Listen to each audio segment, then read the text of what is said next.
Hey folks, Erick Stakelbeck here. Welcome to the Watchman Newscast live stream and welcome to the frozen tundra of Texas. That's right, as I reported to you on Friday during our last live stream, a big storm was bound to hit the Lone Star State where I am based. And lo and behold, it did hit. And everyone's pretty much still iced in today. So I'm coming to you from the home office.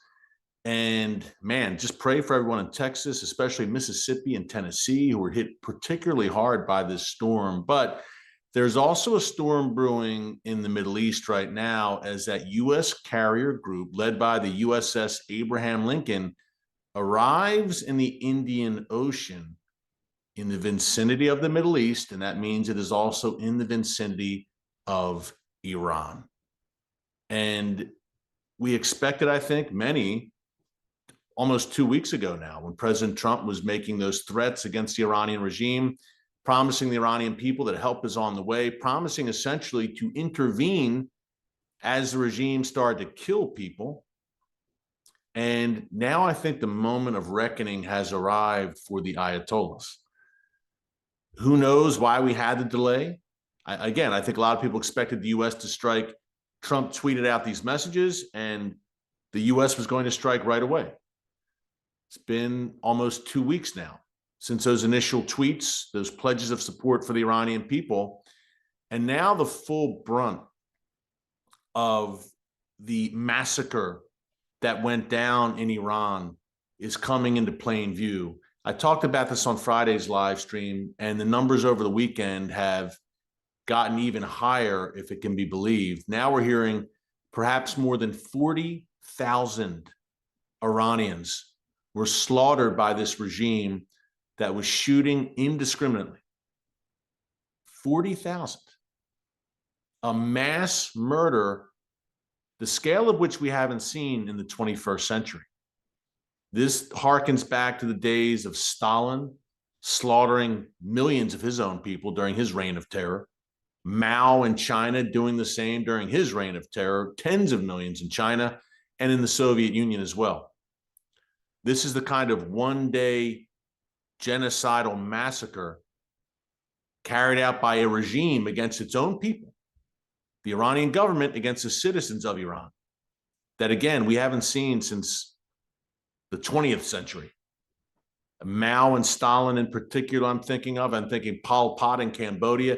These are the lengths, the depths, I should say, that the Iranian regime went to, in particular January 8th and January 9th. That Thursday, Friday, the massacre went into overdrive on the orders of Ayatollah Khamenei, the supreme leader in Iran. And the world, it's really stunning. I mean, I know that we live in a world that's rife with moral rot and moral relativism, but the silence, I mean, the deafening silence in the capitals of Europe, at the UN, among the left and Democrat leaders here in the United States regarding Iran. Where are they? These were the people who were weeping and gnashing their teeth for the past 2 years plus, accusing Israel of genocide and war crimes in Gaza. And now real crimes against humanity occur and a real genocide in Iran, and they have nothing to say. Move along, nothing to see here. Folks, 40,000 people killed, many over just a 2-day span. I mean, that's butchery and death on an industrial scale. A government murdering its own people. And the left has nothing to say about it. It just, the moral depravity of the left and the globalist elites in Europe at the UN, it really turns your stomach. Just the complete lack of any moral compass and the selective outrage. Still, even though the Iranian regime is weaker now than it's ever been, they still will not confront the Ayatollahs. They leave it to the U.S. and Israel to do the world's dirty work again and again when it comes to the Iranian regime, the world's #1 state sponsor of terrorism. How pathetic.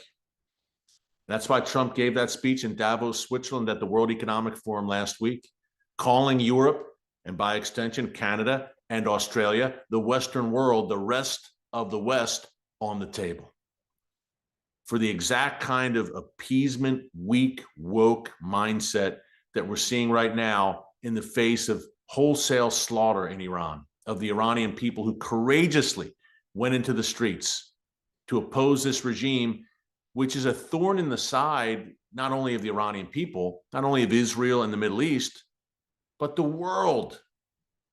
The world. There's a reason that regime is developing intercontinental ballistic missiles, ICBMs. Those missiles are for the great Satan, as they call it, the United States. Wake up. But this is a repudiation by the Iranian people, not only of the regime, but of Islam. And the elites in the West don't like to hear that, because they're using Islam as a battering ram to transform the West and make it unrecognizable. Walk through London or Paris or Brussels these days, believe me. Mass Muslim migration has transformed the West already. So God forbid that the elites and the left call out an Islamic regime.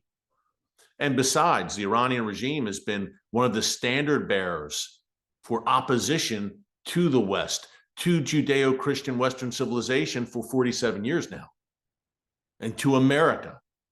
Believe me, the left and the globalists, they also see America as the great Satan, and they would like to bring down Judeo-Christian Western civilization as well. So Iran is their ally in that sense. What a world, it's a world turned upside down, but there you have it. And hence their silence. But it seems the United States will not be silent. And you see the title of this live stream today. The Trump administration is reportedly putting together a kill list, a hit list of Iranian officials, leaders, the culprits behind the massacre, with the blood of tens of thousands of Iranians on their hands. The Trump administration reportedly is, I presume, according to this list, going to specifically target the ringleaders of the massacre. Who called the shots, quite literally, who called the shots? From the Supreme Leader on down. Islamic Revolutionary Guards Corps, I presume, the Basiji militia, the goons, the skull crackers that this regime puts into the streets to stomp on its own people. But you can't even, I say its own people, but you can't call the Iranian people, the Iranian people in this regime, there's nothing in common other than nationality. You can't say their own people, because they could give a rip about their own people. They hate their own people. And Ayatollah Khamenei and his successor, Khamenei, who's the supreme leader, yeah, their names sound very familiar, same evil. They've both said, look, this is the Iranian revolution, which they're fighting to preserve. It's a global Islamic revolution. They aren't nationalists. They'll pull the Iranian nationalist card when it suits them or when it's convenient. But these are global Islamic revolutionaries. These are globalists, the Ayatollahs. They are globalists in an Islamic sense. They want a global Islamic revolution. Other globalists want a global socialist superstate, the types we saw in Davos last week. But the Iranian regime wants the caliphate, the return of that global Islamic superstate, that global Islamic empire ruled over by a caliph. And Iran would love to lead it. Now, the Sunni and Shia wings of Islam have different views of the caliphate and what that would look like.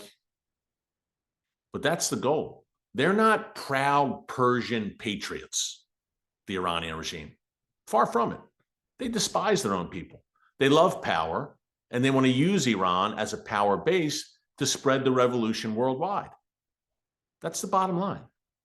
They despise the Iranian people, who they rule over, who they lord over. Because 80%, it's probably more now since the protests broke out a month ago, 80% of the Iranian people reportedly disapprove of the regime. I'd say strongly disapprove. This regime has a very short shelf life.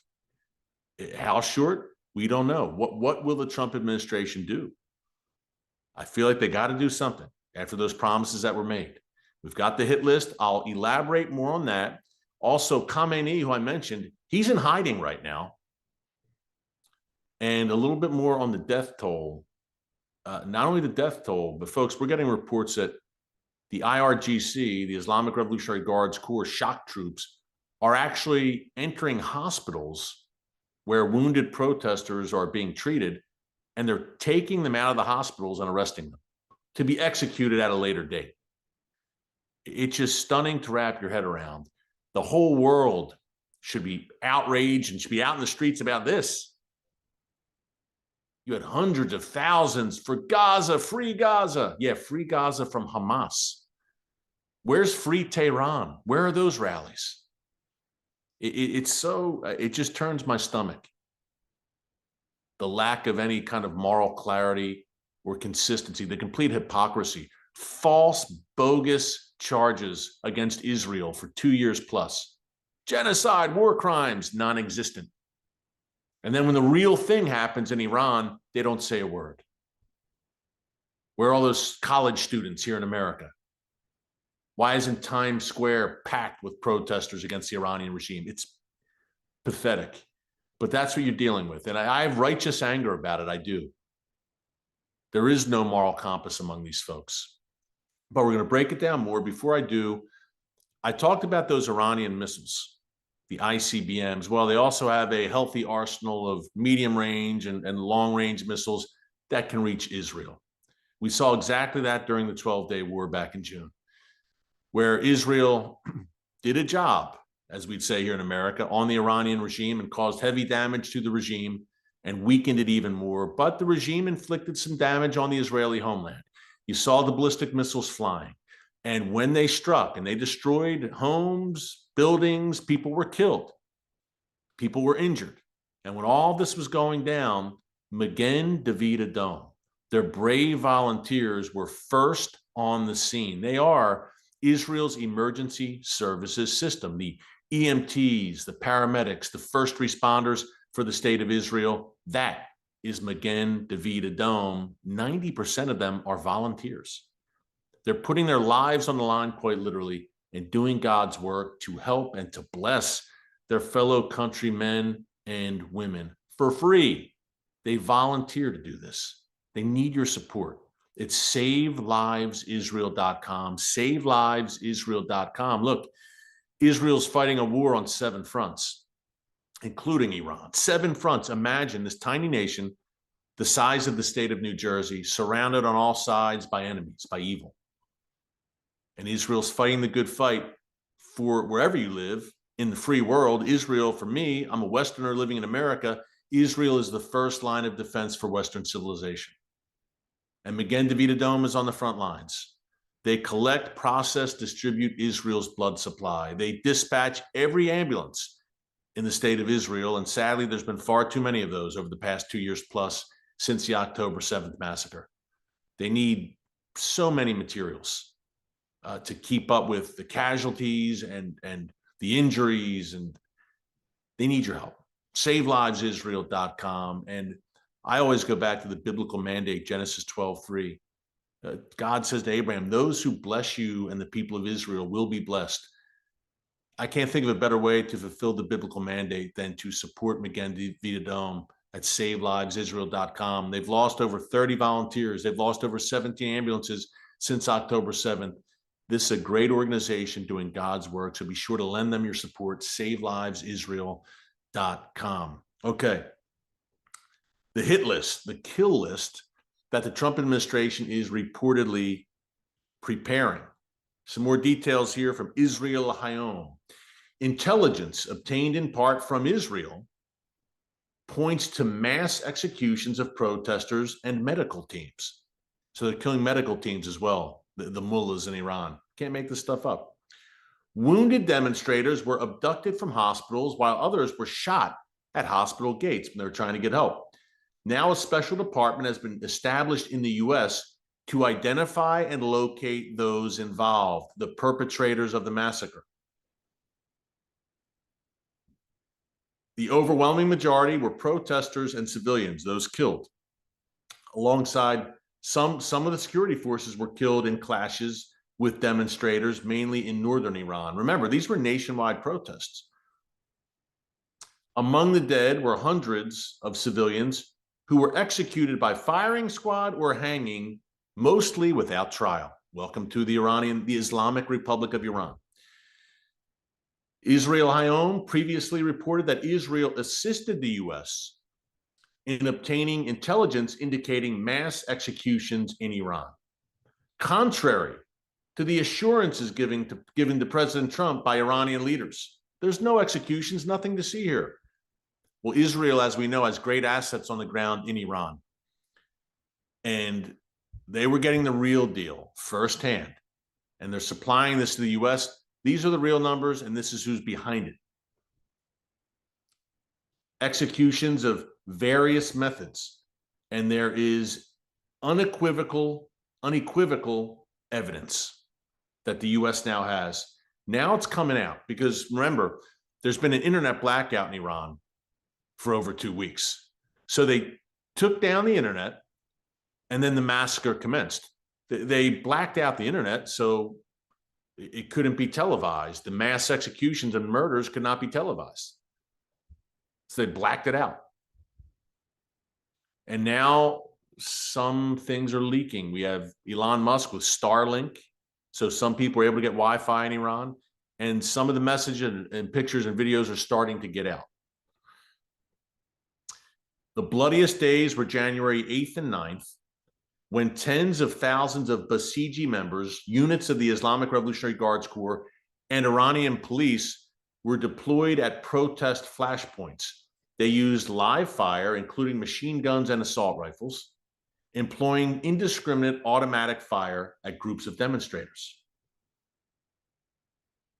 Direct fire. And then confirmation kills as people lied wounded on the ground. They finished the job as people lied wounded on the ground. They're entering hospitals and clinics, dragging out wounded prisoners and shooting them.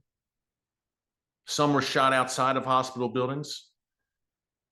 And there are photos and there is video that will get out, folks. The cry of the Iranian people will be heard. Now, this is being supplied to President Trump and his team. All the true firsthand on-the-ground information, the firsthand documentation of the slaughter that went down. And you might say, wow, the Iranian regime's always been brutal, always brutalized its own people. But this is a new level, right? I mean, just firing into crowds, into just mowing people down. Up to 40,000, probably more. Murdered, imagine. And you might say, well, wow, they took it to another level this time. Yeah, they did. Because they know their backs are against the wall. Iran's regime, their backs are against the wall. They're teetering on the brink of collapse. Folks, it's desperation time for them. Think about it. Their entire ring of fire has collapsed. Hamas is in its death throes. Hezbollah severely on the ropes and licking its wounds. The Houthis in a bad way as well. Assad is long gone in Syria now. Then Iran itself, during the 12-day war, Israel destroyed half, at least, of Iran's ballistic missiles and launchers, although they are feverishly trying to rearm. And Israel and the U.S. destroyed the nuclear program. Not only that, Iran's economy is in absolute tatters. Inflation's through the roof. It's a disaster. There's been drought. It's a perfect storm. And Donald Trump is in office in the U.S., and Bibi Netanyahu is in office in Israel, two Churchillian-type figures who mean what they say. So this regime has never been in worse shape. China's distracted. Russia is distracted. Their patrons are distracted. Even Maduro in Venezuela, their good friend in the Western Hemisphere, has been taken out. Taken out of power, I should say. Not killed, but taken out of power by President Trump. This is desperation time. So what does this tell you? The fact that they're willing to mow down tens of thousands of Iranian citizens. By the way, these are teenagers, girls, young guys, girls, teenagers, a lot of them, in their early 20s, in the prime of life. Body bags are stacked up in the streets. Morgues are overflowing, according to reports from on the ground in Iran. What's leaking out now? It tells you they're not going to go out quietly. And I think this may be part of the delay that we've seen the past 2 weeks. I think President Trump made the statements to the Iranian people and against the Ayatollahs, help is on the way, etc. I think he convened his team, and they've probably made the calculation that Iran, they're going to go out in a blaze of glory, the regime. God forbid, but I can't see them going out without firing. Remember, this is a regime that's all about martyrdom, and we will be with Allah as martyrs. That's their MO. It's entirely conceivable that they would attack U.S. assets in the region with ballistic missiles, and of course, Israel. They've already threatened to do as much. They've explicitly threatened to hit U.S. assets in the region and Israel. If they're attacked, if we're attacked, we're going to attack Israel and attack American troops in the Gulf region, Syria, Iraq, etc. So the Trump team might have had to recalibrate a little bit and say, okay, we need to be able to defend our assets. And Israel as well is saying, okay, we need to prepare the homeland for the response. Because as I said, they've been weakened severely, but look, still thousands of ballistic missiles. That's no joke. Drones as well. They're not completely crippled, the regime. They've still got some pretty serious capabilities, no doubt. And Hezbollah, as I said, weakened severely, but they've still got an arsenal. They're afraid to use it now because Israel has laid down the hammer on them continuously. But Hezbollah still has a good amount of rockets and missiles left as well that they can start firing. So the U.S. and Israel have to consider this. Again, if the regime thinks this is it, we're done, this is it, we're going out, they're not going to go out quietly, most likely. So all of these things are taken into consideration. And I'm sure the Trump team and the team at the Pentagon are putting together a plan. Big question is, okay, and we discussed this last week. And by the way, if you miss any of our newscast live streams, be sure to subscribe and click the notification bell so you get alerts every time a new video is posted. We're coming to you a whole bunch as this is all unfolding, and you don't want to miss a video or an update here because who knows what this week will bring, right? With this escalating situation in the Middle East. So be sure to subscribe so you get those alerts. But is this limited, are these, I should say, limited surgical strikes where, again, we're talking about this hit list. A hit list of the Ayatollah, his minions, everyone, the main purveyors of this massacre? Or is this widespread with the goal of regime change in Iran? That's the big question. But I don't think Trump can do nothing. He's been a man of his word time and time again when it comes to making threats in the foreign policy realm and following through.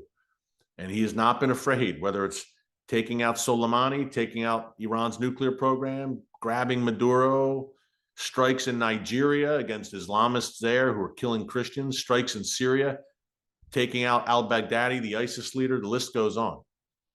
This is someone who is not hesitant to use force. Peace through strength is the philosophy.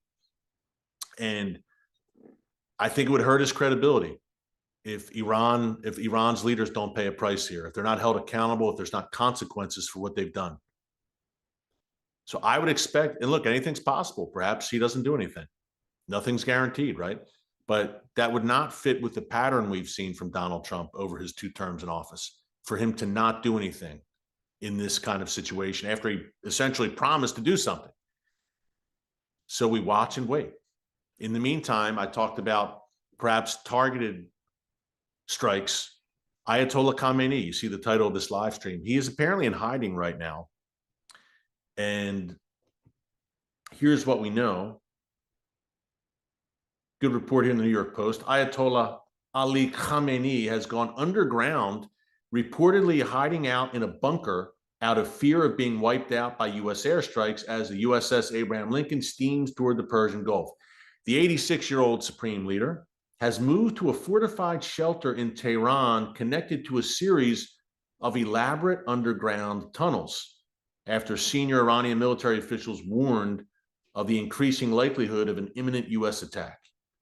Khamenei has left his youngest son, Masoud Khamenei, 53 years old, in charge of running the day-to-day management of the Islamic Republic. So Khamenei is in hiding, but he's calling the shots. He engineered the massacre, and he'll engineer any response. This is like Hitler in his bunker, right? Go all out, unleash everything we have. That, I would think, would be Khamenei's call here, because he is a true fanatic. And many times the Western mind can't understand this. He's a true Islamic fanatic, a 12er, that branch of Shia Islam that believes the 12th Imam, that's why they call them 12ers, the 12th Imam, they call him, the hidden Imam, is going to return and lead the forces of Islam to victory in a great world conflict. He's a true Islamic apocalyptic eschatological believer. And he sees himself as the divine guardian of the Islamic revolution in Iran. This is not someone who's going to go quietly, I would think. So fasten your seatbelts. I think it's all coming to a head now. The U.S. assets are in the region. And, pray for President Trump to have wisdom, discernment, clarity. Pray for Israel's leaders as well. They may have a part in this, who knows? Just like during the 12-day war, Israel and the U.S. worked together closely. Pray most of all for the Iranian people, the courageous Iranian people who are the main victims of this regime. That this wickedness, that's the only word I can think of to describe this regime, demonic, wicked, one of the worst we've seen in a long, long time, this regime in Tehran, that they are finally pushed over the cliff into the ash heap of history where they belong. Khamenei and his minions. What a demonic bunch. Freedom for the Iranian people. We pray freedom for the Iranian people. We'll be coming to you, as I said, with regular updates here as this is coming to a head. Now those U.S. assets are in place. We'll see how this all plays out this week. Keep it here. We'll be with you. We'll be joining you when anything breaks on this. Thanks for joining us today. Stay warm. Until next time, God bless you. And remember, never hold your peace. Hey everyone, thanks for checking out the Watchman Newscast. Make sure you hit the subscribe button so you never miss an upload, and tap the bell icon so you're notified every time a new video is posted. And don't forget to share your thoughts, insights, and comments below. Thanks for watching. We'll see you back here tomorrow.